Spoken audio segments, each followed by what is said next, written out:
ចាសួស្តីបានជម្រាបសួរបងបងគឺជាក្រុមការងាររបស់ UICC ដែលជាមជ្ឈមណ្ឌលស្ថិតនៅក្រោមសាកលវិទ្យាល័យភូមិន្ទភ្នំពេញផ្ទាល់តើអូនអាចជួយណែនាំខ្លួនបានដែរទេ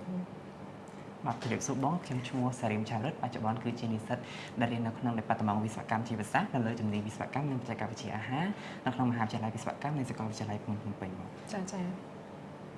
ពេលនេះផងដែរចង់សួរទៅកាន់អូនថាហេតុអ្វីបានជាអូនជ្រើសរើសនៅជំនាញនេះដែរចំពោះការជ្រើសរើសទៅលើជំនាញមួយនេះគឺបើត្រឡប់ទៅកាន់ការដែលខ្ញុំមាននៅវិទ្យាល័យវិញខ្ញុំគឺជាអ្នកដែលចូលចិត្តនឹងការរៀនមុខវិជ្ជាគីមីហើយជាក់ស្ដែងខ្ញុំក៏ចូលចិត្តក្នុងការធ្វើការពិសោធន៍ទៅលើមុខវិជ្ជានឹងដូចគ្នាដែរហើយមួយទៀតខ្ញុំក៏ចូលចិត្តទៅលើការសិក្សាទៅលើពពួកមីក្រូជីវសាស្ត្រអីផ្សេងៗនៅក្នុងតកតជាមួយនឹងជីវវិទ្យាអញ្ចឹងទៅអញ្ចឹងខ្ញុំយល់ឃើញថាជំនាញមួយហ្នឹងគឺមានធ្វើការ apply ទាំងជីវវិទ្យាហើយនិងគីមីវិទ្យាបញ្ចូលគ្នាដើម្បីធ្វើមិនដើម្បីផលិតទៅជាអូមកសុំស្ទះស្រាំងនោះអត់អីសុំកាត់អាន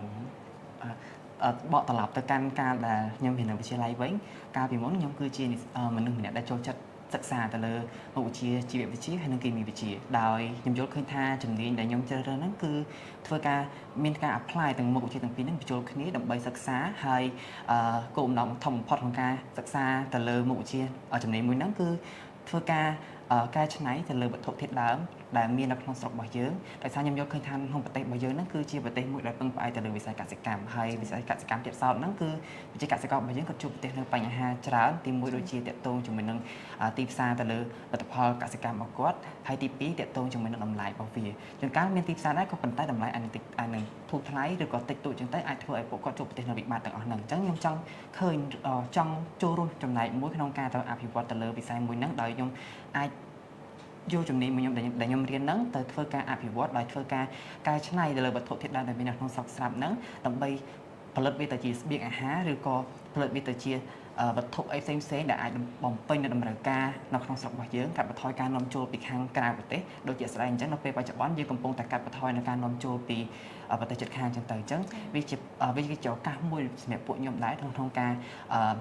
ធ្វើការសិក្សាស្រាវជ្រាវឲ្យដើម្បីបំពេញនៅតម្រូវការនៅក្នុងស្រុករបស់យើងហើយ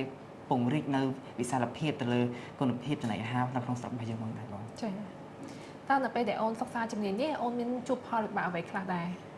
ចំពោះផលវិបាកនៅក្នុងការសិក្សាទៅលើជំនាញមួយនេះខ្ញុំយល់ឃើញថាវាមានតិចតួចដែរទេបងដោយសារតែទី1តកតងជាមួយនឹងពេលវេលាអាចនិយាយបានថាការសិក្សាទៅនៅក្នុងជំនាញ STEM នៅក្នុងSTEM នេះគឺជាការសិក្សាមួយបែបស៊ីជម្រៅដោយយើងត្រូវការប្រើប្រាស់ពេលវេលាទៅលើការសិក្សាស្រាវជ្រាវផ្សេងៗការរៀនសូត្រដោយខ្លួនឯងហើយនឹងការដែលយើងរៀននៅក្នុងថ្នាក់ដូចគ្នាដែរហើយនៅក្នុងសាលាក៏បានprovide ជាម៉ោងទ្រឹស្ដីហើយនិងម៉ោងអនុវត្តផ្ទាល់អញ្ចឹងយើងត្រូវការមានពេលវេលាច្រើនត្រូវសិក្សាទៅលើម៉ោងទ្រឹស្ដីផងនិងការអនុវត្តផ្ទាល់ផងដូចជាជាក់ស្ដែងនៅក្នុងថ្នាក់មានសិក្សាទៅលើម៉ោងអនុវត្តផ្ទាល់ដូចជាម៉ោង analytical chemistry តាក់ទងជាមួយនឹង general microbiology អីផ្សេងៗហ្នឹងគឺសំជាទ្រឹស្ដីបន្ទាប់ពីយើងរៀនក្នុងថ្នាក់ហើយយើងត្រូវអនុវត្តក្នុង lab ទៀតជាការដែលយើងធ្វើការ apply រាល់ចំណេះដឹងដែលយើងបានរៀនក្នុងម៉ោងទ្រឹស្ដីចូលទៅក្នុងម៉ោង lab អនុវត្តផ្ទាល់អញ្ចឹងវាត្រូវការពេលវេលាច្រើនហើយនឹង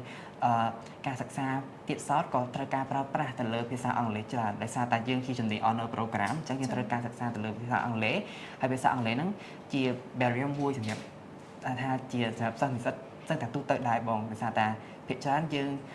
ការប្រើប្រាស់ភាសាអង់គ្លេសអាចនឹងមានផលលំបាកតិចតួចដែរបងចាអរគុណអរគុណ